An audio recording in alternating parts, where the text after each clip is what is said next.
Kanyakumari सिरीजच्या episode number 5 मध्ये सगळ्यांचं मित्रांनो मनापासून स्वागत. तर आजच्या ब्लॉगमध्ये मित्रांनो आपण बऱ्याचशा गोष्टी कव्हर केल्या आहेत कन्याकुमारीमध्ये. तर पहिला आपण कन्याकुमारीच्या बोटिंगमधून कन्याकुमारीतील स्वामी विवेकानंदांचं स्मारकाचं दर्शन घ्यायला गेलो.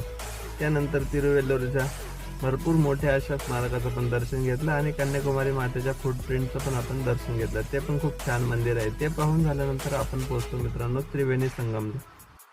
या ठिकाणी मित्रांनो महात्मा गांधीजींच्या अस्थी विसर्जित केल्या होत्या. त्याचा एक खूप छान असं म्युझियम बनवलेलं आहे. त्यामध्ये महात्मा गांधीजींचा संपूर्ण जीवन प्रवास हा फोटोच्या माध्यमातून पाहायला भेटतो. त्यानंतर मित्रांनो आपल्याला या ठिकाणी त्सुनामी स्मारक पण बघायला भेटते. ते पण खूप छान आहे, पाहण्यासारखं आहे. कारण भारतात त्सुनामी आले होते त्यावेळेस त्यांच्या प्रति हे एक स्मारक बनवलेलं आहे. आणि या ठिकाणी कन्याकुमारी मातेचं पण मंदिर आहे आणि त्रिवेणी संगम पण आहे. भारतातील अरबी समुद्र, हिंद महासागर आणि बंगालचा उपसागर यांचा खूप छान असा संगम, सूर्यास्त सूर्योदय पाहण्याची एकमेव जागा म्हणजे कन्याकुमारी.